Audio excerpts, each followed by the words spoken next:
boogers on you now. Diamond dancing while you sway. We took it slow like on the 405. You ain't doubt it, never roll your eyes. Now the boogers on you froze like mine. On your wrist and neck and ring. They dancing, dancing. Can't help it, I want to show her off. Pull up on him, then we skirt off. She stuck with me when I was worse off. Now we got guap by the furlong. Cause she the only one who ride like that. From the jump, she by my side like that. With me when I'm low high like that. So anything she wanna buy like that. So point it out and we can get that. The guala baby we can get back. The boogers on you, you can pit that, yeah. You know what I'm talking about. You were with me when they count me out. So I put them boogers on you now. Diamond dancing while you sway. We took it slow like on the 405. You ain't gotta never roll your eyes. Now the boogers on you froze like mine. On your wrist and neck and ring. They dancing, dancing, dancing, dancing, dancing, dancing like ballet. They dancing, dancing, dancing, dancing, dancing, dancing like ballet. I've been meaning to text you, I've been meaning to call. I ain't mean to upset you, didn't mean it at all. Know exactly how you like it, all your little fetishes. See my long neck, good for reaching all them little crevices. Yeah, we can drop top in the 76. You know wide body so that ass can fit. I admit it, been dealing with issues. So just cause I ain't with you don't mean I miss you. I'm your big papi and mama mamacita. No Richard Nixon, I want in a picture. We'll do it again like we don't get amnesia. So baby, next time that I see you, you know what I'm talking about.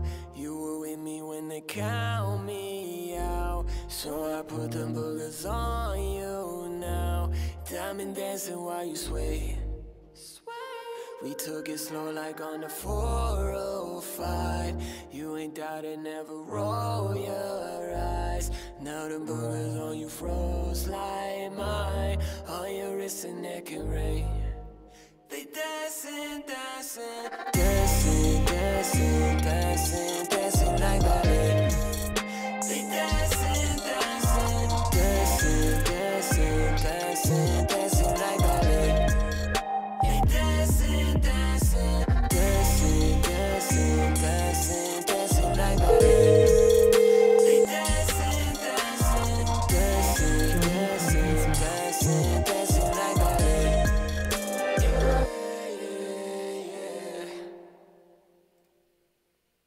Hey everybody. Oh, I guess I'll just keep going on repeat.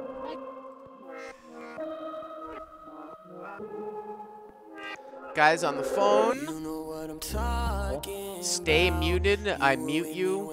It helps that you don't fiddle with it and stay muted so that we don't run into people talking to each other. We took it slow like on the 405. You ain't doubt it, never roll your eyes. Now the boogers on you froze like mine. On your wrist and neck and ring. They dancing, dancing. Can't help it, I want to show her off. Pull up on him, then we skirt off. Hey guys, welcome to another episode of Crush Live Call-Ins. I am your host here, Bart Hanson, and as always, the number is 323-348-1281, 323-348-1281 is the number. If you call in, it helps to stay on mute when I mute you. That little song there was by our own Squish My Tomato, Mark Goon, poker player, rap composer extraordinaire. I'll be playing that at the end of the episode here as well. We already have 4 callers on the line. So here we go. Like I said, I'm in the live chat, and let's get this thing rolling here. We're going to start with Stay in School out of LA. That's right. He is in LA, not in Ohio. He's got a quick little hand as he starts to play live LA games. What's up, Pete? What's going on? Hey Bart, how's it going? Good. You sound good. You're on the computer. Nice. Yeah. All right. Yeah, so just get right into the hand. It's from last night, 5-5 at Hustler. Start around 950 effective. Okay. Yeah, so there are 3 limps to me in the cutoff, and you and me talked about the rake a little bit, and maybe this is a mistake. I decided to just over limp King 10 off, 3 limps in front of me. I don't have a problem with that much. I mean, it's interesting because 5-5 is so expensive. Mm-hmm. But I do think that people tend to over isolate a little bit too much. If there were no rate considerations, I definitely think that that's sort of a play because I mean, I guess you could just raise it to try to isolate with King 10 off, but I find that people play limp pots badly and you have more of an advantage when the effective stacks are deeper, which is what they are obviously in a limp pot. So, anyways, you over limp, but you're talking about $6 or $7. Yeah. So 2 limps, right? And you 3 limps. Oh, 3 limps. Yeah. I don't think King 10 off is good enough there to raise, and I Yeah, think it's too it was good to maybe fold. 2 limps I could ISO, but Yeah. yeah, Yeah, 3. I think once 3 people, that's usually the cusp I use, and depending on how weak the guys are. So 3 limps, and you over limp, and I would be over limping with probably pairs 7s and below here, and suited connectors as well, like 8-6 Yeah. suited, 9-7 suited, things like that. Yeah. So the button calls and the blinds check. All right, so the button limps and the blinds check. Okay, great. Limped pot, I love it. Yeah. So the flop comes ace of clubs, queen of diamonds, and 9 of spades. So ace of clubs, queen of diamonds, 9 of spades. So you've got a gut shot here, right? Gut shot to gut shot to Broadway. Yeah. Okay. So it's check to middle position. Who bets 15? The hijack right next to me calls. I decided to call. I usually peel with nut gut shots pretty deep with no flush draw on board, Mm-hmm. and there are 2 calls behind me. Okay. I mean, that's fine. I mean, obviously, if you look at strict odds, I mean, 15 to possibly. I mean, if you're a 10-1, 1 out of 11 shot right now of hitting a jack. I mean, we don't know what the other guys have, but can you make $150 total from this hand if you hit a jack and someone's got 2 pair and ace? I think so. So I definitely have no problem with that. And so you call and the guy behind you calls too, button calls. 2 people call behind me. I believe it was the button and then I think the big blind. Okay. So we go in the turn and it's like 4 or 5 ways, something like that. Yeah, there's like 105 in the middle on the turn, I think. Okay. The turn's pretty good. It's the jack of diamonds. So jack of diamonds, so you got the nuts, puts out a backdoor diamond draw, right? Yep. Okay. So the same villain who is definitely a recreational player, but isn't playing that bad. Has just played pretty tight, fairly on the passive side too. Mm-hmm. That's 65. The hijack folds and then it's on me, and so I assume you're always raising here, right? Definitely. We actually talked about a scenario. I mean, I've discussed this quite a bit, and you actually texted me, maybe on Slack or privately, about where you turned quad some hand, something like that, and the guy led into you. And yeah, I remember that hand. It's just one of these things where people try to play the turn tricky. I mean, this isn't even close. Like, I raise here 100% of the time. You just don't have to make it that much, but I don't really expect to see a bet fold, and here's the reason why. I mean, actually, put it this way, like, what do you now that you've played, have you logged 100 hours yet? Mostly at Hustler so far? Almost 100 hours? Yeah, I'm probably at like 120, 130 by now. Would you agree with me that when MP1 leads again here on the turn, it's very unlikely that he's going to bet fold the turn? And the reason why I say that is that he probably has a hand that's I think the absolute bottom of his range here is ace 10, and a lot of ace 10s just check when they're open-ended now because so many two pair comes in. So Yeah. he probably doesn't have ace king, but he has to be strong here. He bet out on a rainbow board. The turn's a jack. I think he's got two pair here. I'm a little surprised at the sizing. Maybe he didn't quite recognize the pot size, but I would say at 5-5 from a recreational standpoint, this is almost always two pair. And do you expect two pair bet fold at 5-5 on the No. turn? So it's just yeah, that's why you Yeah. have to raise. You know. Yeah. So I Yeah. made it 200. Plus it's a limp pot too, right? You got to get some money in. So Yeah. hijack folds, hero raises to 200. I'm trying to think about the sizing. I might go. I think 200's fine. I think 200's fine given the fact that we don't expect folds. I was going to Yeah. say I think we can. sometimes you Yeah, could go sorry, go ahead. smaller, but now in retrospect, actually, you might even be able to go larger here. Now that we Yeah, put that's kind of almost what I like, was thinking. yeah, you could Maybe make it like 250. 225, 250. Yeah. Yeah. hmm Yeah. Anyway, so it folds around to him, and he calls fairly quickly.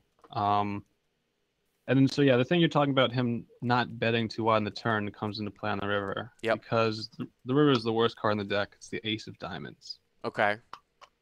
Um, So it brings and in a backdoor. Brings in backdoor Flush. diamonds, but it's really hard for him to ever really have backdoor diamonds here because the queen, the jack, and the ace are out there, right? Is that right?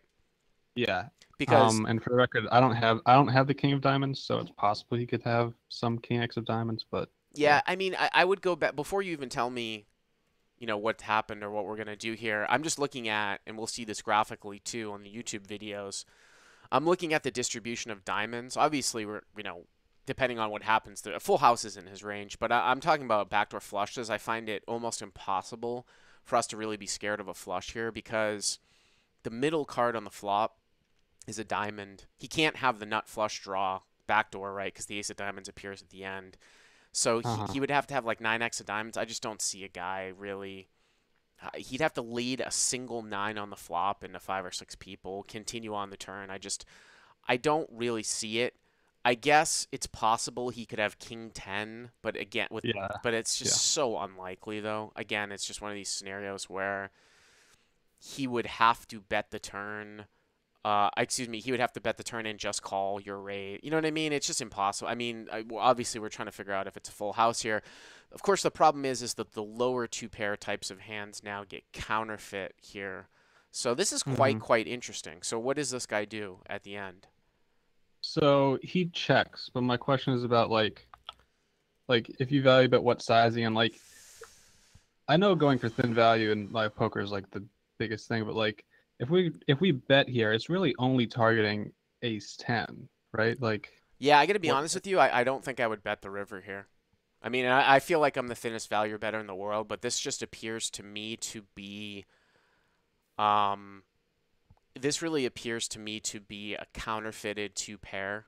So the only reason why I would ever bet here is if somehow I thought a guy was going to pay me off with queen jack or queen 9, but this is literally the worst card for you in the sense that you're either beaten or you're not going to get a lot of value.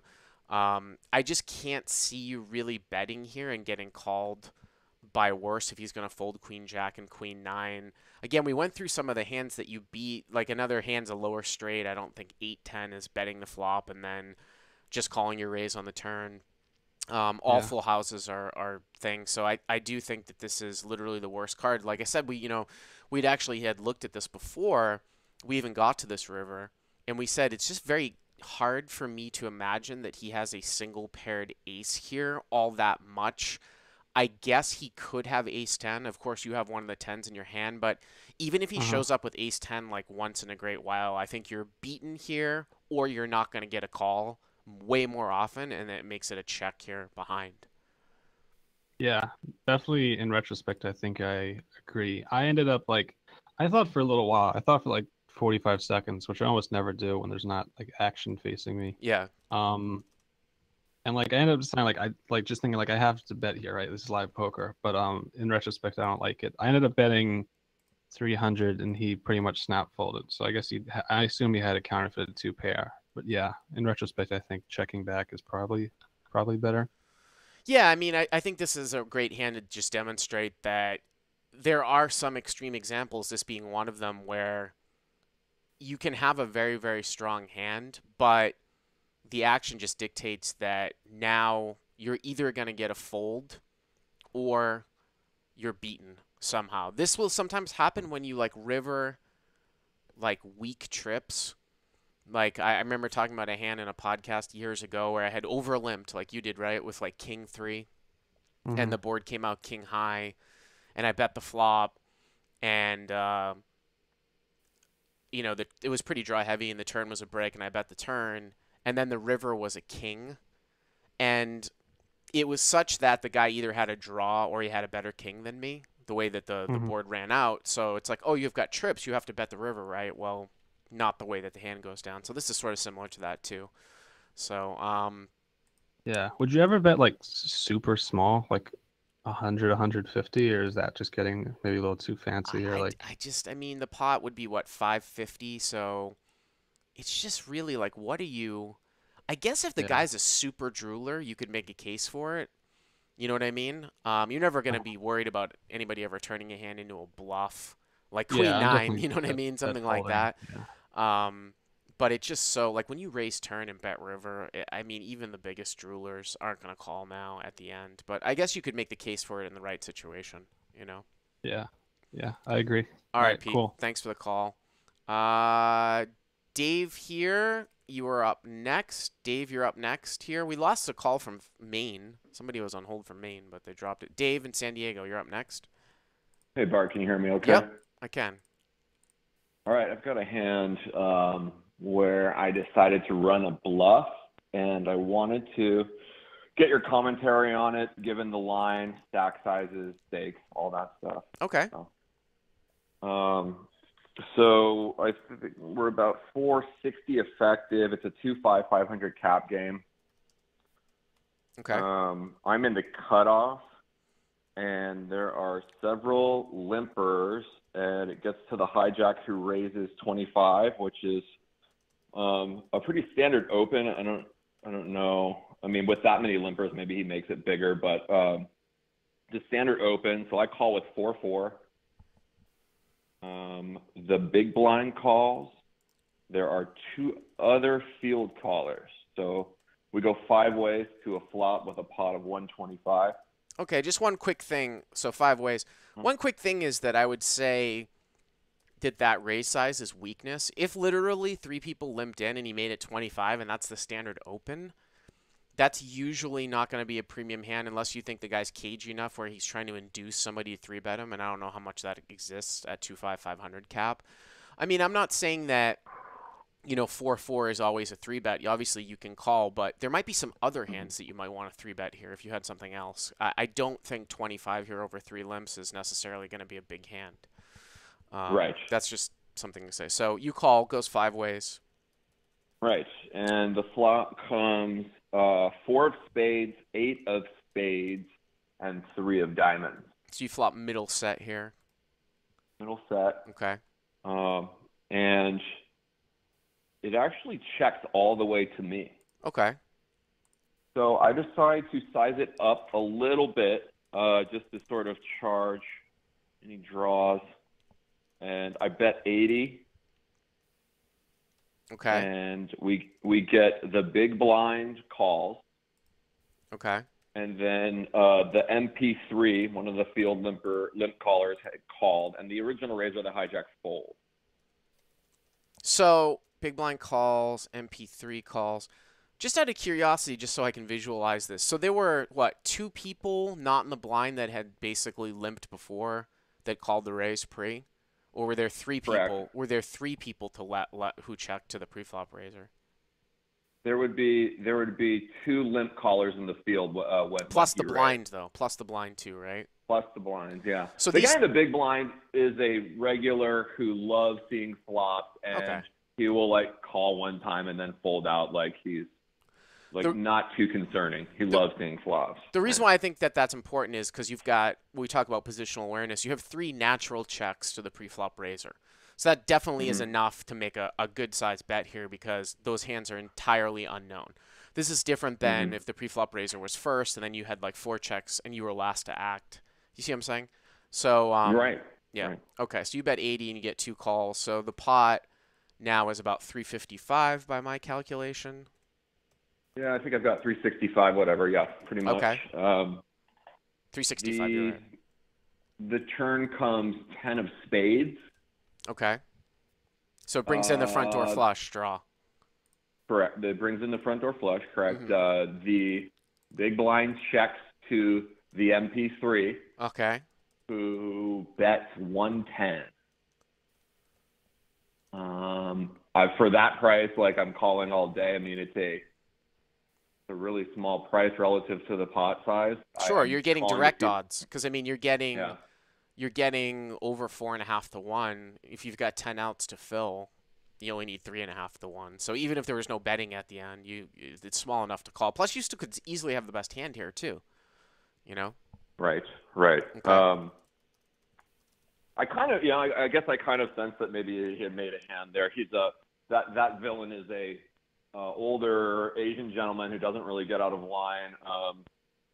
Pretty straightforward player. So I'm kind of calling to I've got a great price and I want to see if my hand improves. And the big blind folds out.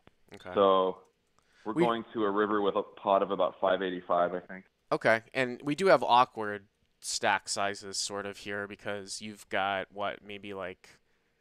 effectively there's might be like 250 left, so definitely less than a half pot size bet at the end. Totally. So that's so this is where my thing comes in, right? So I'm actually now just watching the MP3 and I can't see the board. Yep. I just want to get as much info. And the river rolls off and he. Let me guess. Let me guess. It's a spade and he checks to you. And 4 it is. Yeah, right. Yeah. Okay, yeah. My boy Pete in the live chat knew where this was going, and I knew where this was going too, because you said that about bluffing. So what was exactly the river? It was a queen of spades. Okay. It was a queen of spades. Yep. He checked quickly, didn't look too pleased with it, and so I look over and I look at the spades, and that was my decision time. Like, I'm losing if I check back, so I decided to shove and. Hold on. Before you say so I mean the issue here is so he checks, and then we get to the whole adage of whether or not people. I feel like I love having the ace of spades here or the king of spades here and betting for value, although it's almost difficult for us to have those hands unless we somehow like bet like ace 5. We had overlimped. It's a raised pot, so it's really, really difficult for us to ever really arrive here with the ace of spades in our hand, a single ace of spades, because if you do the hand reading, if it was a limped pot, maybe. People in small stakes love to like call in this spot if they turn to flush. I mean, I've talked about this for years and years and years. They like to call to show the bad beat. You know what I mean? Like I'm trying to think of. Yep. I mean, even if he has like 6-7 of spades, 9-6 of spades, jack high spades, jack 9 of spades, if he turned to king jack of spades, I also think you have showdown value against a hand like 10-8, or I'm trying to think of something else that would go check call lead, like some hand that this guy thought he was playing for protection, like pocket 9s or something like that. I mean, it's not like you need to bluff here to win. So you're just bluffing to get somebody off of a spade that looks like they basically... See, you beat pocket 3s too, right? So, you know, if you can't get a turned flush to fold here and you do beat some other hands, I do like a check back here on the river. So he checks and you move all in? He checks, I move. I mean, I felt like he certainly had I mean, my sense was that he had a kind of a weaker flush, and I had to count on him to be good enough to fold it. It's a 2-5 game. Like, you're right. There's a lot of players who are just going to call if it's anything decent. He tanked for a long time. He counted the call out, and it left him less than 100 behind, and then he eventually lifted his cards up enough to show his wife sitting behind him and mucked him. And at that point, I just said, hey, did you turn the spades? And he said, yeah, and I had to show him the bluff, and he was a good sport about it at least. But did you ever get to see what he had or what flush he had? No, but he later said he had like a 9 high flush. So, you know, so I guess it, yeah. It's very interesting the way that looks, because I would almost, if you look, this is a very interesting hand from the opponent's perspective, for the reason why. Let's say that I had his hand and it was like 9-7 of spades and I didn't bet the flop and I bet the turn and you called and the river was the queen of spades, what flush do you have there that you're betting the river unless you turned it? Now, maybe you turned it, but a lot of times your bet all in is going to be indicative of a polarizing bet at that level. It's going to be the nut flush. A lot of people aren't going to move in with a king high flush. So when somebody raises to 25 pre-flop, are you calling with ace 5 offsuit, ace deuce offsuit? And the reason why it's only ace 5 and ace deuce offsuit is because, like, you bet the flop. I mean, you would have to have bet the flop with a hand, I guess you could have ace 10 with the ace of spades. You would either have to or bet ace, or an ace 8, maybe top pair with an ace of spades, maybe. Yeah, but I At the mean, like, flop. that's true, but are you calling with those hands pre? I mean, I would have to, like, really get a sense. If I was in your opponent's spot, I'd really have to study the board and look at it and say, like, do I think you're really a loose player where you're going to be calling pre with ace X off?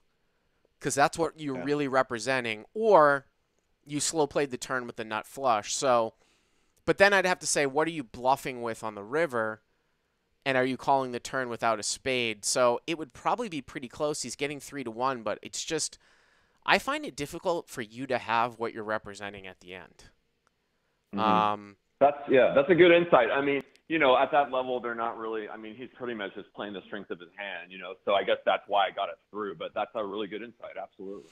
I mean, again, some people in the chat are saying, I guess you could have ace queen, ace jack with the ace of spades and take a stab at it on the flop, and that's possible.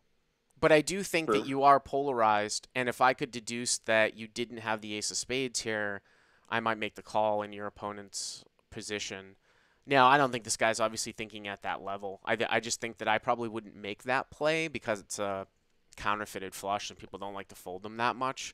And I also think that he's going to show up with a lot. There are many more combinations of flushes that are closer to the nuts than suited connectors, like at 9 high. Like, you'll see people play king X suited, jack X suited with more combos. Like, someone's not going to play 9 deuce of spades as much as they're going to play, like, king deuce of spades for a limp call. So they're going to be higher up in that spade range if they have a flush. So that's good to know, because I think if he had a jack or a king, I think he's definitely calling. So that's good to know. That's also a good insight. Right, and it makes no difference, though, too. And that's, it's interesting that you say that, and I tend to agree with you. I just said it, even though it doesn't make any logical sense. That's a good example of, like, just because whether he's got the king high or the jack high and you're polarized, it makes no difference. The 9 high is the equivalent, but people don't. They're not at that level at this limit.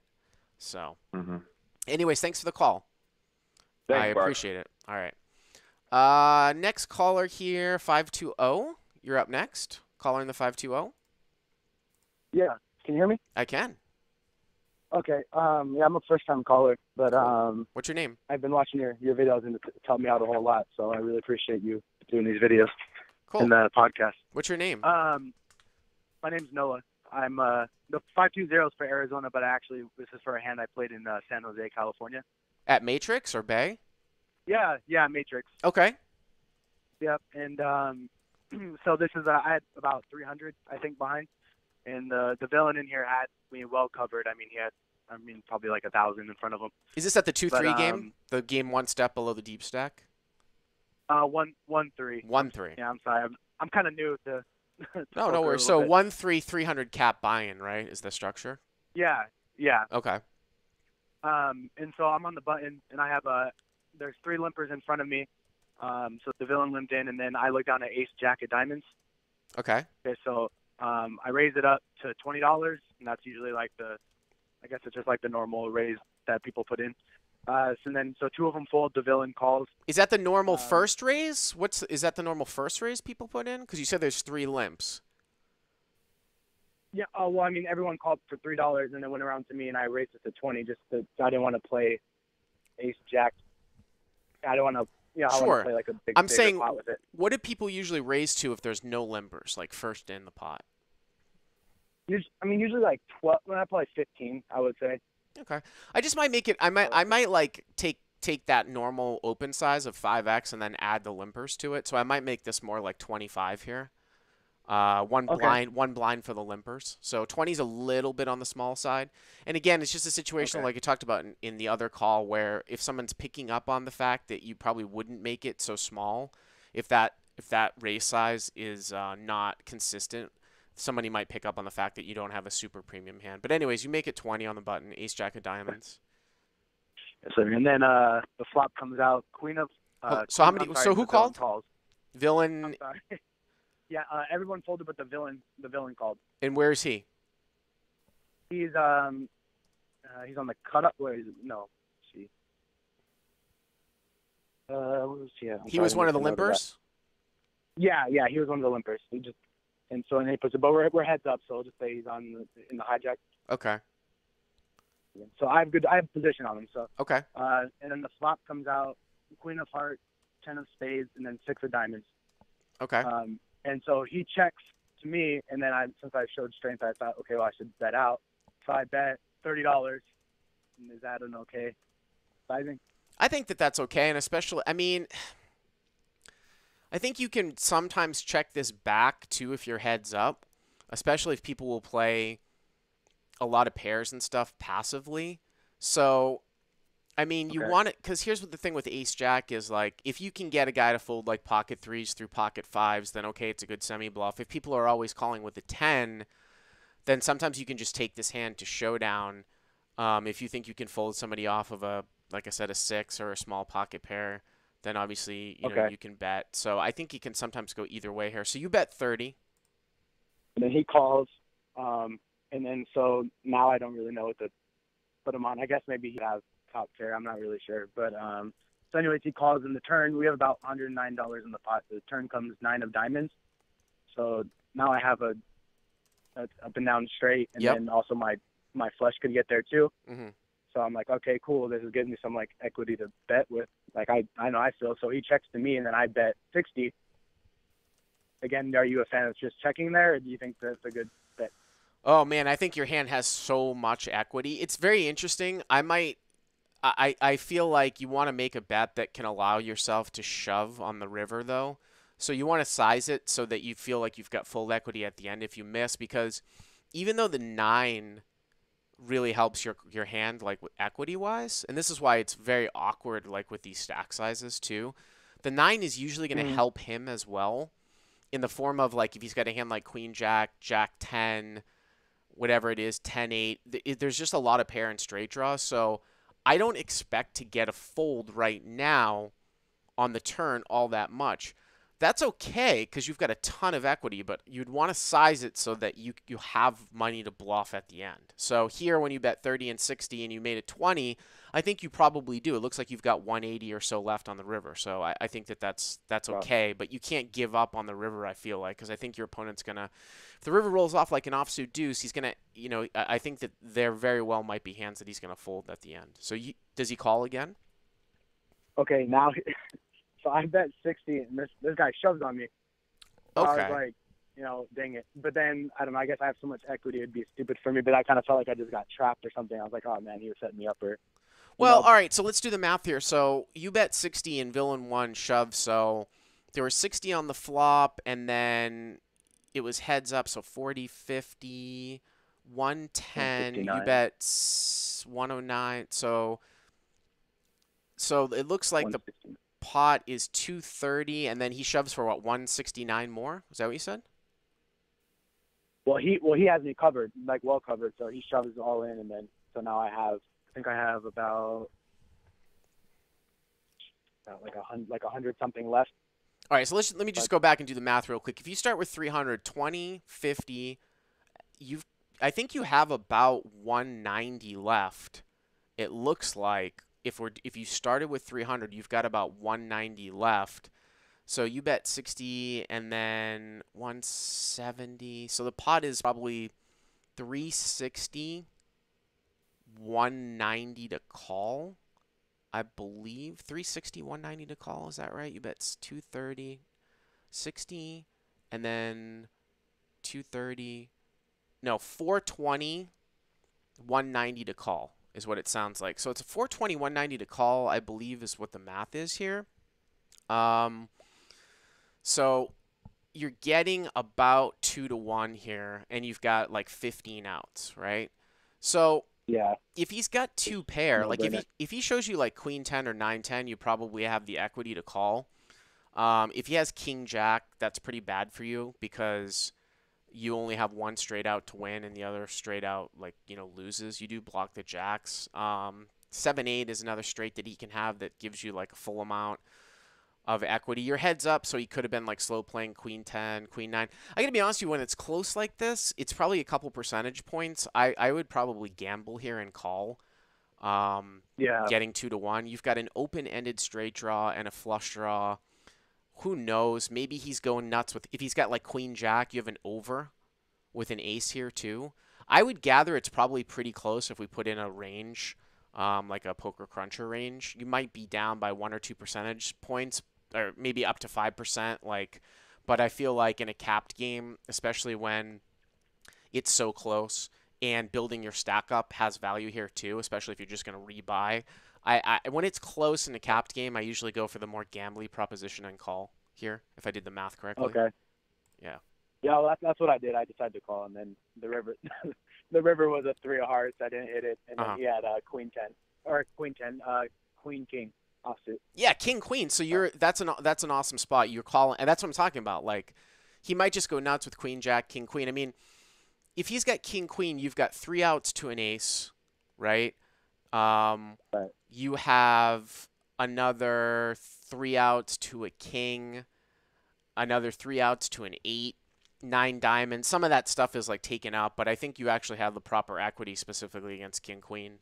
Again, if he's got king jack, you're not in great shape, but it's very close, and I like to choose the gambling spot.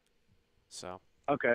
All right. Cool. Well, I think that the other interesting thing here to note too, a lot of people, if you're a new guy, you probably might not be familiar with this, but this is sometimes where I struggle with too, is that if you're playing at a higher level, you're supposed to barrel the turn cards that give you equity, but I think a lot of people don't realize that, especially in a cap game like this, I will sometimes check back on a 9 with ace jack because it's just going to fit into your opponent's range so much. Now, with the 9 of diamonds, I think you can choose that one to double barrel in a capped game, but if it's an offsuit 9, I don't think it's bad to check back there. And sometimes you can even go for you can even bluff the river because it's a line, it's a line that's not often taken as a bluff, a check back on turn and bluff river. I mean, you can evaluate depending on the player, but Okay.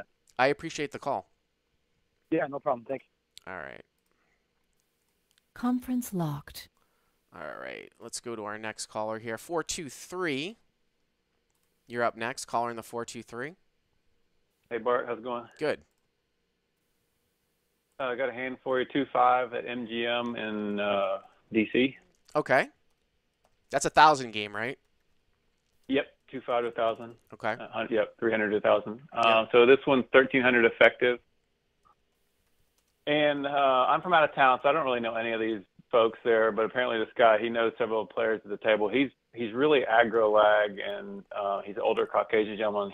When I sat down, he had over 3K, and he's bluffed and donked off to where he's down to about 1,300 at this point. And I'd seen him, bluff, and he talked a ton during a lot of the hands. He was just really talkative. So he's out. probably not a winning player if he's donked off. Like if he's splashy like that. If ever I see a lag at that level, and they're sort of splashing around and kind of donking around, sometimes people get scared of that, but it's usually not the winning approach at that level. So you can sort of tag that guy as probably not a profitable player, even though that they can sometimes go on huge runs, just from an unknown perspective. Yep, and that's kind of what I was thinking had happened since he was up big, and then all of a sudden I've just been watched a few orbits and played some, had some good hands, but he had gone down to 1,300 from 3K. So he makes it $20 in UTG1, and I'm in MP1, and I 3-bet to 90 with King of Diamonds, King of Clubs. Okay. And so he tosses in a call, and so it's just heads up going to the flop. Pot's 180. Flop comes out, 9 of hearts, 9 of spades, 5 of clubs. 9 of hearts, 9 of spades, 5 of clubs. Okay. So I c-bet 90. Okay, check. You make it 90. You can even sometimes go you can even sometimes go smaller in a spot like That's this, what I was wondering. you can sometimes go smaller. I mean, I think when we talk about like an optimal play, like you could bet 60, like 1/3 pot. This is sometimes tricky because I have a couple of guys in my commerce pool that are super lag, like losing players, but will put you in fits where you have to sort of close your eyes and call. Sometimes against those guys, I actually deviate here, and sometimes I'll check back if I think that they'll just bluff at it after I check back too. So it's a little bit of pocket. I mean, I'm talking very rare opponents would I check back this flop, but there are occasions where I'll do it for certain reasons. So it's just something to think about. But you bet And this 90. guy, yep, and he's in real talkative. So he says to me, "Are you going to 90 me to death?" And he tosses in the 90. And then the turn is the 7 of spades. So the pot's 360 at this point. So he calls. Yep. Okay. So the turn 7 of spades, he checks. And so here's where I'm probably, I think I need the help and see what your thoughts are. So bet sizing here, I did bet 200, but I'm not sure where I should size this particular bet. So this is interesting here, and again, against this player type, I seriously might consider checking back turn a fair amount if you think he's going to give you fits. It's very difficult for me to bet fold against guys like you've seen like that too. So it depends on your approach and the situation and the game flow. The pot is what, 360. I think 200 is a fine bet in terms of sizing. You could sometimes even go a little bit more if you think he's just like a station, and sometimes betting larger will actually decrease opponents' bluffing frequency. So, I could see betting here or checking. Obviously, you're never going to fold the river, but you can sometimes be in fits. It just doesn't seem to me like I can ever bet fold this turn. Now, if I bet the turn, he check raises me and I call, and the board comes out something that I don't like, and he does something crazy, I'm not saying that I'm going to call river, but I don't think I'm going to fold now against this characterization of an unknown. Yeah, and that's where I had watched him talk a lot and bluff and showdown and push people off hands. And so that's kind of what I was thinking at this point. So I bet 200 and he check raises to 600. The other thing, too, is when you look at a reasonable range, even though this guy isn't playing it, a 7 isn't necessarily the best card in the world for you on the turn. With king. I mean, there are better cards, like there's a deuce, there's a jack, things like that. A 7 does fit in a couple of straights. I mean, he could have pocket 7s. He could also have some huge combo draws too. So, if you had told me, you didn't tell me what the turn was, and you said, hey, like, what cards might I check back here on the turn occasionally? And I would say you might check back like an 8 or a 7. You might check back with some frequency some of the straightening cards between 5 or 9 to sort of protect yourself against this happening. Obviously a 5 you might check. I would never check back a 9. I think a 5 is a good card to check back because a lot of times it just opens somebody up to bluffing at the end with some garbage draw. A 9 is just too good, I feel like, to not bet, to not continue to bet.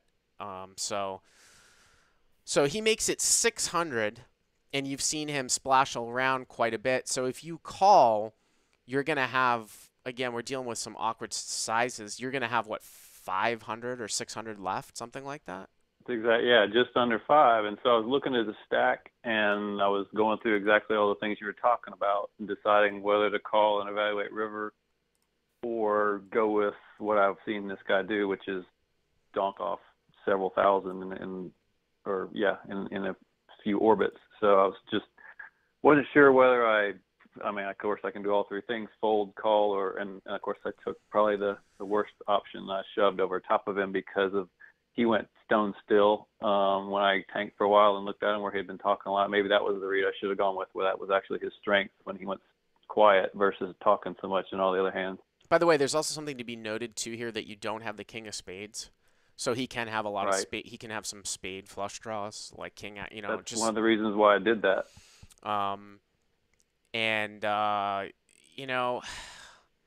I tend to play this as not a shove back. I tend to play this as if I want to continue on as a call because I want to give the guy the opportunity to bluff. If he's got some moronic bluff and he ends up with nothing at the end, call down on a lot of clean rivers.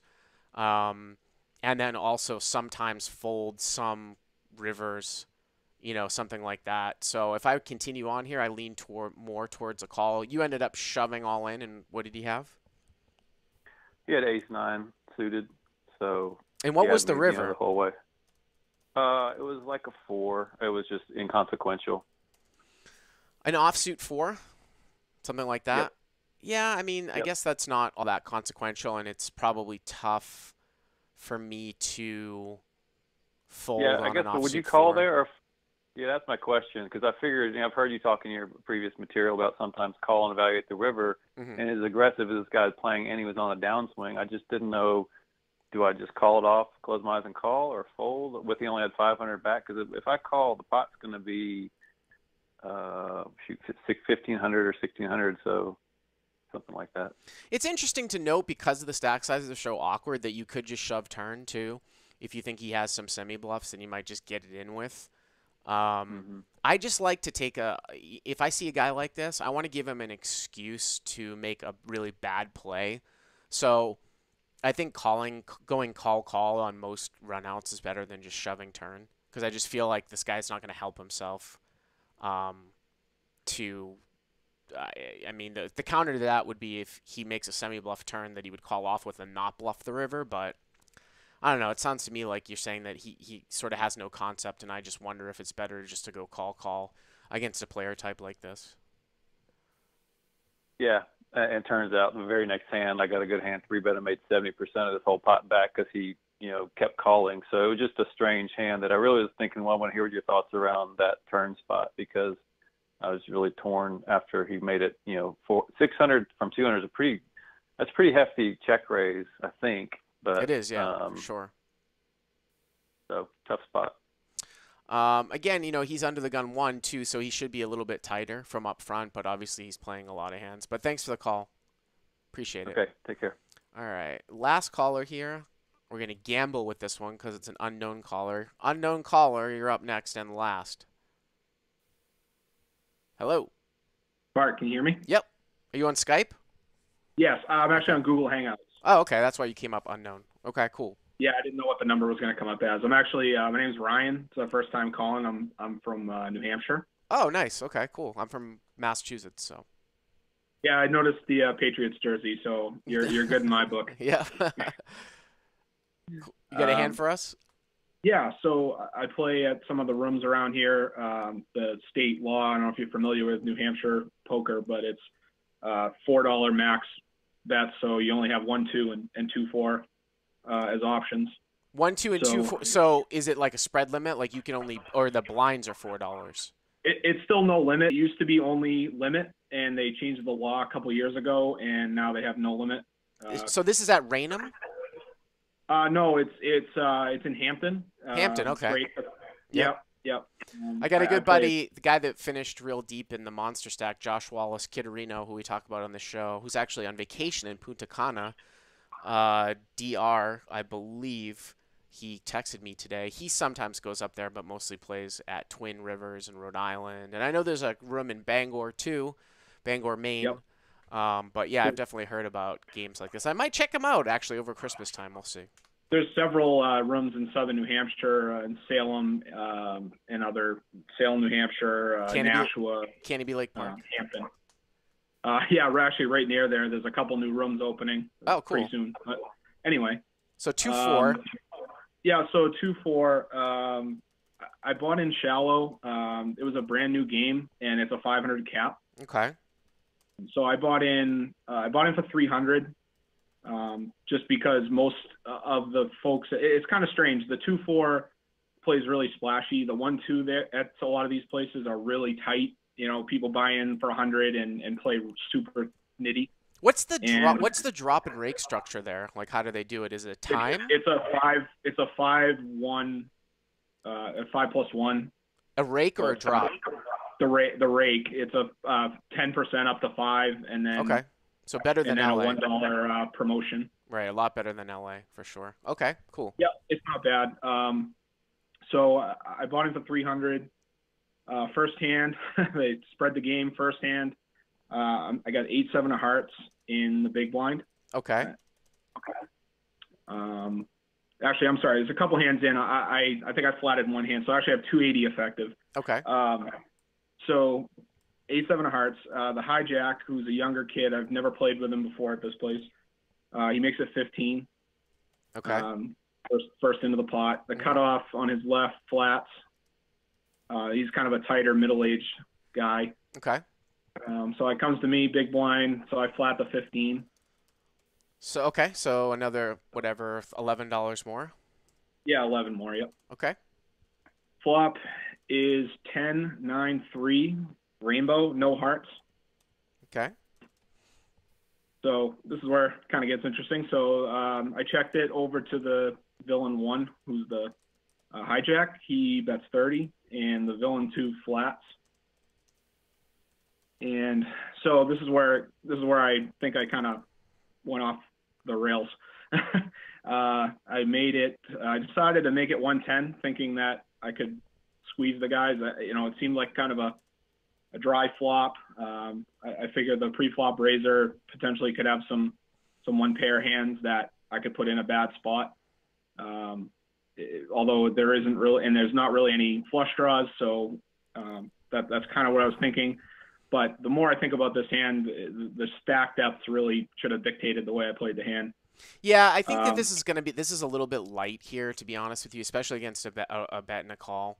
I mean, yeah, you don't know. I mean, I don't know how often you play. It sounds like you're not super familiar with these villains. Sometimes these hands can go down weird because people just c-bet blindly and they don't know. Like occasionally you'll get a guy c-bet ace queen, another guy will call with like 8, 9, and you could have got him off of both. Yeah. Both the hands. But what I would say is that yeah, stack depth is a problem here, right? Because you only start with 280. I definitely think your hand is good enough to call and just hit. Not just stack depth, even if you were deeper, occasionally as a frequency selecting type of thing, it's good to have a heart out there too, where you can say, all right, I'm going to break off like some of my range where I might check raise here with a backdoor heart draw and continue to bluff on a heart here too, and then maybe not continue to bluff on some other cards here too if the initial guy calls. Like, if preflop raiser bets, guy calls, you check raise, and then preflop raiser calls, or even if preflop raiser folds and the other guy calls, they're usually not going to call on they're usually not going to fold on an offsuit deuce or an offsuit 3. But you can continue. Not for the 170 or so. Right. But I'm saying even if you were deeper, a lot of times they're not going to call there either. So sometimes you can do it as like, all right, the times that I'll continue on with my bluff is if I catch a heart on the turn and I got a boatload of equity. Here there's no heart. I think you're definitely handcuffed by the fact that you're super shallow because what are you going to do on the turn? So I like a call here. But you raised it to 110. Okay. And the villain 1 just thinks of it a little bit, jams it. He's got us covered. And then, of course, the villain 2 also calls all in for less than my stack. So he's got I'd say about 220 maybe total. So wait a minute. So here you got a situation where you make it one. So basically it's 280 times 3. I mean, it's basically you make it 110, the other guy jams, and then it's jammed. So it's like 170. It's like 160 back to you, right? Something like that? Correct. Yeah, 155, 160, something around that. So the pot is going to be – what's going to be the pot odds here? So you make it 110 and then 160 on top of that. So it's going to be 270 from the initial guy, 270 from the other, or a little bit less. You say maybe like 250. So 520 plus the dead money, maybe like 540-ish, 170 for you to call. Does that sound about right? Yeah, about 3 to 1 or so, something around there. So you don't have a heart in your hand and you're open-ended. I don't know if you caught the beginning part. You've got the bottom end here of a straight draw. So the nuts come out with a 6. If a jack were to come, you would have a straight. I don't think king queen is really shoving, although I guess occasionally one of those guys could end up with king queen if they were just gambling. Yeah, but I didn't think king queen or right. I didn't think king queen or ace king or anything like that were really options at this point. Just the way the board is so dry and there's I would look at this, but there's a lot of. I mean, you can't dismiss the fact that someone could have a jack here.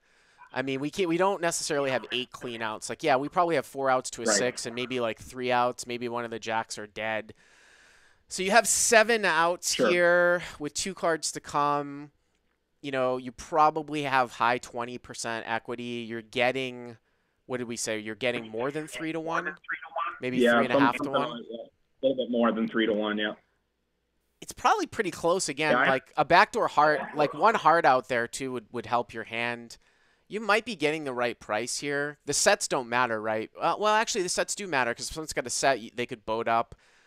It could pair up and kill me. So yeah, I ended up calling it off just based on what you said about the unlikeliness of the straight draw not being good.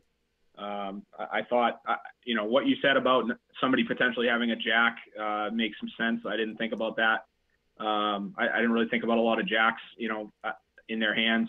Maybe jack 10, they just go crazy with jack 10 or something like that.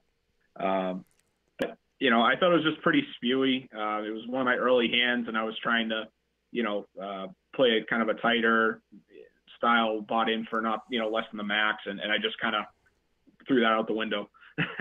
Well, I mean, early hand, but. Again, getting 3.5 to 1. If I'm thinking about this, 170 for what? What do we say? 275, 20, 170 for like 570. You're getting 3.5 to 1. You would need low 20s. If you have 7 outs, you've got high 20s. But of course, if they've got it's probably pretty close. And again, it's sort of a gambly call. Like if I had put myself in this position, like I was having fun up there, and I just come to play in this cap game, and I thought I could use it with my image, I would probably call. I wouldn't get myself in this spot, though. So, again, it's probably pretty close either way. It's not the spot you want to necessarily be in. But you called off and missed. And something in the chat was another point I thought about was, you know, potentially check raising a little bit smaller and giving myself some room to get away from it. I kind of priced myself in for my entire stack on that with that sizing. Yeah. Which is all leads back to probably just flatting the 30 to begin with. But anyway, I bricked out obviously, and that was it. But what was the turn by just out of curiosity? It didn't pair up. It was just a couple of low cards, like a 4, and I blacked out on the river. and what were the hands that were shown down? Pocket pre-flop raise was pocket 9s. Okay. Yeah. And so middle set, and then the cutoff was pocket queens, and that's something that happens at these rooms quite a bit. There's a lot of flatting with queens, kings, aces. It's kind of a disease. There's not a lot of 3-betting. Yeah, actually, if you saw those hands turned over, you probably don't have 22% because the guy's got a set, and also queens has got a redraw if you hit a jack on the turn. So. But that's probably worst case scenario is somebody's got a set and someone else is sort of like blocking some of. Well, he's not blocking, but it's just worse for you. I mean, the best case scenario is if someone has like a set and the other person has like top 2, or someone's got like ace 10 and the other guy's got like pocket kings. You know what I mean? Something like that. But anyways, yeah. Anyway, that was the predicament. That was not a good situation. I think just the 30 flat would have just been way better and put myself kind of in a bad spot there. Well, the other thing you got to understand too is that especially if no limit is like new here, like it is in New Hampshire, like people are just going to jam over pairs. Like also too, like you can call and get the same amount of information by risking nothing by seeing what people's turn action is. Like say for example, the turns. I mean, you know, they're going to play pretty face up on the turn. With especially the pre-flop raiser when he gets called twice. Exactly. You know, he's not going to bet ace king on the turn unless he's a moron. So if the turn's a deuce and it gets checked through, and then like the river's a brick, like you can, what is that called? Like a post oak bluff, I think from like 15 years ago, you could bluff the river with 7-8 because people aren't going to have really. I mean, I think either that guy or the guy behind is going to call with a 10. I mean, they're going to bet the turn with a 10. So, you know, with this cap scenario, you risk basically 110 for no reason if you're just going to get jammed on. And then, obviously, with the sizing, you end up getting pot stuck. Yeah. So yeah, a lot of the older players there are pretty sticky with the over pairs, especially when they're flatting raises. That a lot of the time they're slow playing, and they love to slow play. They love it. Yeah. But anyways, thanks for the call. I appreciate it. Calling again. All right. Thanks, Bart. All right, take it easy. All right, guys. That is going to wrap it up for us this week. Leave you with some Squish My Tomato music here. I don't know if this is him rapping or he's a composer, but he sent this to me. So I'm going to play this out for the next few minutes. I'll be in the chat for a little bit. See you guys next time. By the way, I'll be at Stones at 2040-08, commentating 2040-08 on Wednesday. And I'll be doing Live at the Bike on Thursday. So we'll see you next time. Bye-bye. Diamond dancing while you sway. We took it slow like on the 405. You ain't gotta never roll your eyes. Now the moon on you froze like mine. On your wrist and neck and ring. They dancing, dancing, dancing, dancing, dancing, dancing like ballet. They dancing, dancing, dancing, dancing, dancing, dancing like ballet. I've been meaning to text you, I've been meaning to call. I ain't mean to upset you, didn't mean it at all. Know exactly how you like it, all your little fetishes. See my long neck, good for reaching all them little crevices. Yeah, we can drop top in the 76. You know wide body so that ass can fit. I admit it, been dealing with issues. So just cause I ain't with you don't mean I miss you. I'm your big papi and mama Masita. No Richard Nixon, I'm wanting a picture. We'll do it again like we don't get amnesia. So baby, next time that I see you, you know what I'm talking about. You were with me when they count me out. So I put them boogers on you now. Diamond dancing while you sway. We took it slow like on the 405. You ain't doubted, never roll your eyes. Now the boogers on you froze like mine. On your wrist and neck and ring. They dancing, dancing, dancing, dancing, dancing, dancing like ballet. They dancing, dancing, dancing, dancing, dancing, dancing like ballet. They dancing, dancing, dancing, dancing, dancing, dancing like ballet. They dancing, dancing, dancing, dancing, dancing, dancing like ballet.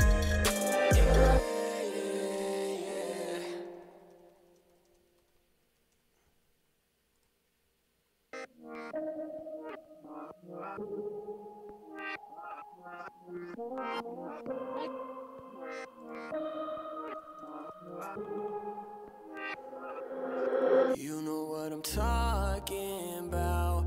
You were with me when they count me out. So I put them boogers on you now. Diamond dancing while you sway. We took it slow like on the 405. You ain't doubted, never roll your eyes. Now the boogers on you froze like